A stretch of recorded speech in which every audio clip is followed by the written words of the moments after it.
And welcome to the Aaron Katzman Show. I'm your host, Aaron Katzman. We're here to speak about your life, your money, and your investments. And as always, we're coming to you from the spiritual and soon-to-be financial capital of the world, Jerusalem, Israel. If you like this video, be sure to hit the like button. It's hard. Hit the like button below. And if you've not yet done so, please subscribe to the YouTube channel and get all your friends and family to do so also. So we're going to do something a tiny bit different this time. We're going to start a series on entrepreneurship in Israel, not Startup Nation. We're not talking about high tech. I get a lot of calls from people who are thinking about making Aliyah or people who've made Aliyah recently. And they want to know from me, somebody who started a business, what it's like to start a business in Israel. And I thought it'd be really interesting to speak with other people who've actually done it, and not in the software world, but in sort of the real world. Which is more interesting, and in certain respects, there's a lot more on the line because you're not always using what they say, other people's money, but you've got a lot more skin in the game when you do it yourself. Not to take a hit, I'm not taking a jab at high-tech people, but there's a certain affinity I think I have of people who do it sort of in the old economy. So it is my pleasure to introduce to you Devorah Levine Katz, someone who grew up in Toronto, Canada, so she's got a little bit of a funny accent, but we'll deal with that. But she's been living in Israel since 1995. She started in education, where she was an educator, curriculum writer, and editor, but she made the big change in 2015, and she founded a bakery called Pat BaMelach. And it became a big tourist destination in Gush Etzion. She started with her husband, David. It grew to include a restaurant, event space, and a workshop space, excuse me. They merged with a larger company, and David and Devorah stepped down a few months ago, and now they've got a brand new project called Meshek 48. It's my honor to introduce and welcome Devorah Levine Katz to the show. Hi, yeah, it's so fun to be here. We are the absolute opposite of high tech. We always say we're just low tech. That's great, but people eat. People always eat, yes. And they eat potato chips, and they don't eat, semiconductor chips. Yes, meaning the hope was that we were going to sort of move the story away from potato chips and into sourdough breads and a more mindful living. So tell us your story, okay? Because you started out, and for full disclosure, we are friends. We go back a long, long time to sort of like since you started living in Israel in 1995. You're in education. How did you go from education to sourdough? That's a great question, really a great question. And I think that the vibe sort of was like, let's just try some things. David was doing formal education. He was teaching. And at the time I'd started off as the assistant director of Young Judea's year course. And then I moved more into teaching and curriculum development and then curriculum writing. And then I stepped back from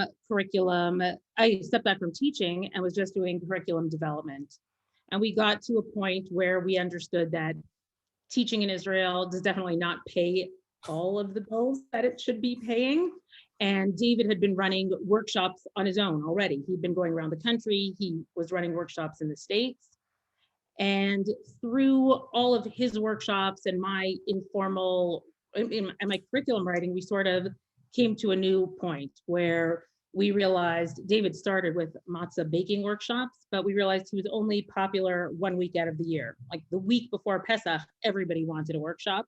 But after that, it didn't really work as well. So he was doing olive oil making the week before Hanukkah, harvesting honey the week before Rosh Hashanah. And I think he was looking for more of an anchor and felt like he understood matzah, now he would understand chametz. Mm-hmm. So what started really as a hobby for him in sourdough really turned into a passion. And after a year or two, I was like, I want lawn furniture and you've got a really big oven in my backyard. We moved the oven, found a space in Rosh Hashanah, and we sort of carved out this deal where I wouldn't touch any dough. Like for Shalom Bias, that was all his, and I would do everything else. And so we started with David baking and selling breads in Rosh Hashanah on a kibbutz in Gush Etzion, and simultaneously he was running workshops, and I was doing everything behind the scenes. So it was this kind of curvy road that got us there, but when we look back, it really makes complete sense. And you didn't have like you didn't have any previous business experience. You sort of hit the ground running. Zero business experience, and even hitting the ground running makes it sound like we could even run. We hit the ground with some kind of splat, and then we sort of pulled ourselves up and we're like, what is happening?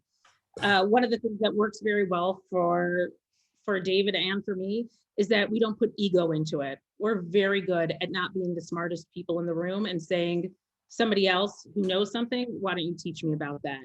So we've had all along, we've been pretty lucky with the people who have worked with us, come on board, invested, gave their time. It really was a sense of people who really wanted us to succeed. That's cool. So you then grew Pat BaMelach into like this juggernaut. And then,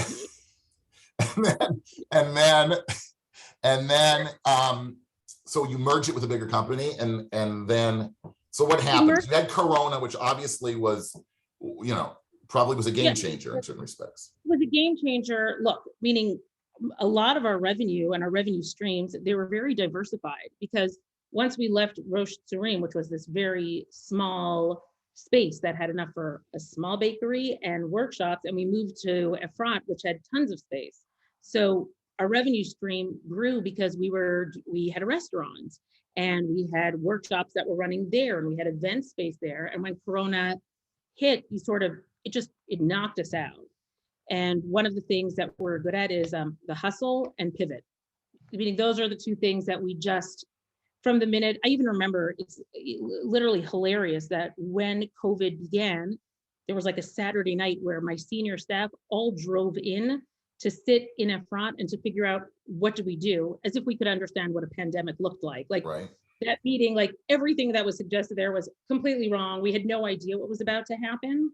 I would have assumed we would have gone out of business. And the truth is that also because we had investment behind us that really allowed us to go through COVID, but we switched it up. We're like, people aren't allowed to come in, but we can send out. And at that point, everybody was at home, everybody was eating their feelings.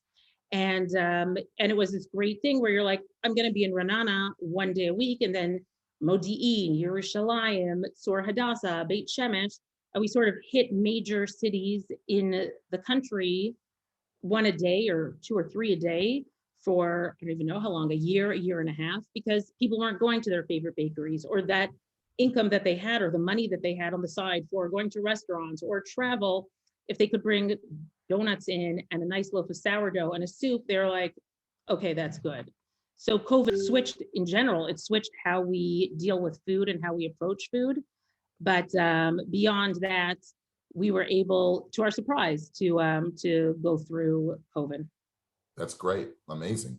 And then you sort of, then you merged, right? You merged, and now let's talk about sort of the next project. Okay, we merged about 2 years ago, and the intention was always to continue on with Pat BaMelach. It felt like there were a lot of neat things that we wanted to do. Part of the merge was we accidentally had a product that went gangbuster in the market. So bread is very difficult to wholesale because you have to, meaning most things that are shelf stable, you can deliver them to stores at any point, day or night. Bread needs to be there in a very small window of the day, right? From 5 to 7 in the morning, you always want fresh bread. But we had created these crackers, and the crackers went really everywhere, just all over the place. And so there was a second factory up north that started taking on producing the crackers. And we sort of felt like, oh, maybe we've gone the distance of what we want to do or can do in the world of Pat BaMelach. It was a really difficult and bittersweet and totally correct decision. And we were like, okay, let's try the next thing. And so we stepped off about, I guess, at the end of March of this year without a real plan. Meaning the plan was sort of to breathe a little bit. Do we work together? Can we get normal people jobs? Can I just do something where it starts at 9 and ends at 5? And it rapidly became clear that no, I can't do that at all. Do we work together? Do we work separately? How do we figure this out? And it took us a couple of months and I would assume that if we were smarter, it should even take longer than just a few months. But after about 2.5 months, we sort of gone back and forth on things that we'd wanted to do and wanted to accomplish. And we're like, yeah, I think we're gonna go again. So we're going again. And what is it? What is Meshek 48? Meshek 48 is a Meshek traditionally in the world of kibbutz, that's the workforce. Like if you're working, you're at the Meshek and then you'll return back. Or a kid that's born on kibbutz is a ben Meshek or bat Meshek. And so there's something about the workforce, 48, just 1948, you got to tag on a little number to it. And what we're doing is we're working in the world of food. So we're continuing to run a lot of workshops that are connected to the land of Israel. But along with that, there are two, I guess, passion projects, one that's David's and one that's mine that we're going to focus on. It turns out I love building communities. It's something that I just enjoy doing. I loved building my team in Pat BaMelach. Those are people who are super, super near and dear to me. I loved our customers. I loved engaging in them. And so on my end, what I want to do is I want to create a community of artisans. So people who are talented, not only in the world of food, but in the world of art or literature or Torah, who want to run workshops and don't have their own space. So we wanted to open up our space, and we've created an artisan residency program that really lots and lots of people have applied to, which is super, super cool, where people can come and run a one-off workshop on how to make French macarons, or, or somebody can come and teach a writing workshop or a water paint. Meaning for me, I actually don't even care what they're teaching, as long as it feels like there's this world opening up where the thousands of people in Gush Etzion and in the surrounding areas can benefit from talents people have. So for me, that's really exciting. David and Dikla, who's joining us, Dikla Magal, are running their own series of workshops throughout the year and focused heavily in the tourist season. And then throughout the year, there are artisans coming at all points in time, including chefs who are coming for weekend pop-up where, the guy in Tel Aviv who makes amazing pizza will come and use our space and have a pop-up for the weekend. Mostly that's so that I can watch my kids and see who they hang out with, because they'll David's world, meaning David dug very deep into the world of food. And at this point, he can lecture on things that I really don't understand, but what's important to him is sustainable living. It's upcycling food. The amount of food waste everywhere, but certainly in Israel, is astronomical. And so he's really been uniting and meeting with chefs across the country or foodies across the country who deal with sustainable living. And our hope is, hand in hand with the kibbutz, who are shockingly, but happily really excited to partner with us. We're going to start our own farm, small farm, where we will be producing food and sort of learning how best to use that food as fully and healthfully as possible. Very interesting. It sounds like a big project. Devorah, for people who want to participate, artisans, chef, pop-up people, how can they contact you? They can contact us in any number of ways. The website is not up and running yet. When you get there, they're like, hey, we're working on it. And you can sign up for our newsletter. Our newsletter goes out once a week. There are two newsletters, actually. One is to artisans who've applied to us, and one to the bigger crowd of the world who's like, yeah, just sort of keep us posted. On Facebook, there's a Meshek 48 page. And on Instagram, there's also Meshek 48. Those are great places to find me. Also, we want to be found. I think that's one of the things that we are interested in connecting to as many people as possible. It feels the opposite of exclusive. So also, like, even as I talk about the project, like in the high-tech world, you need to have your elevator pitch and it has to be like fast and you're 30 seconds and you're done. And I'm like, I could just talk for a day and a half and still not get it out there. But we are very easy to find. What kind of advice do you have for those thinking of, throwing caution to the wind, leaving their careers and opening up something, following their heart and opening up some kind of a business? It's a great question. And the truth is, when we first opened, we branded the whole business based on that idea. This idea of like, everybody has a dream that they've sort of tucked in their back pocket. And this guy, David Katz, he's going to try this dream. Let's see if it works. And it really resonated with people because I think everybody sort of has this secret dream, or the same way they have their novel that's half written somewhere. I would say a couple of things. At a certain point, you need to make money. I think it's very popular to talk about investing in yourself or true believing, or meaning for sure we would not have survived without investors. And even then, meaning it took a great swing. So you want to be very smart and honest about what your startup costs are, what it'll take to run a successful business. That's okay. Honesty is great. I think that this country is full of people who really swing for what do you swing for in baseball? I don't know. Fences. You swing for the fences. There are people who swing for the fences. And I think people are very accommodating in terms of sharing their experiences, sharing what they've done. I think you want to take advantage of those people. We would have people in top firms in Tel Aviv who would drive out to us to just sit with us to go over business plans. And they would say, we never leave the office. Like, that's not something we do. We charge hundreds and hundreds of shekel an hour. You come to us. And there are people who are like, if we believe in you, we're going to really push you forward. And we've been blessed with that. And I think we're nice people, but I don't think we're so super nice that it would only happen to us. I think that there are people out there who really want to share their wisdom. The other thing I would say is you need to be flexible. The plan that we had when we started was to have a sourdough artisan bread bakery that wholesaled bread around the country. And after a year or two, it became very clear that that path wasn't going to get you to the successes you wanted to get to for myriad of reasons. And so you need to sort of be able to assess the moment that you're in and have the flexibility to pivot when you need to pivot. And one more thing, because this is something that I believe is really sort of an obstacle but can be overcome. And that's, we both come from North America. And even though we've both been living in Israel for a very, very long time, more than, well, I'm not going to say how long, but a long time.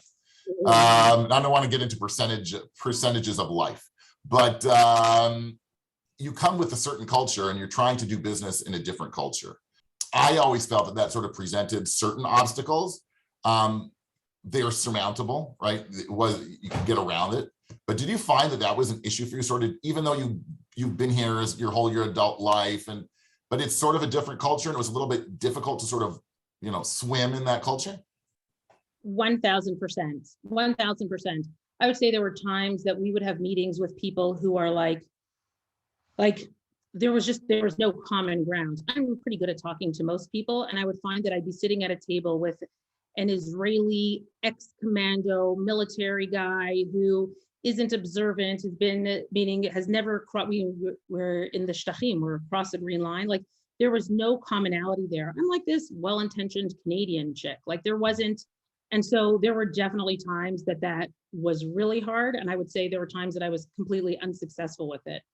I would also say one of the things that meaning when you ask about the Americanness, that's true, but you're missing asking about the femaleness, meaning there were tables that would not, like, there would be a table of people and my voice couldn't be heard because it was a men's club. And it took a number of years for me to sort of question that and be like, I think that we're missing things here. At a certain point, there were certain kashrut levels that we could have gotten that I wouldn't get because they wouldn't sit at a table with me. And it wasn't, that to me was a baseline. So I'm finding that 7 years on, as we start this business, I'm walking into meetings now with a confidence and almost like an acceptance of, I'm Canadian, I'm a woman, and that's really going to be fine. And I can still talk business.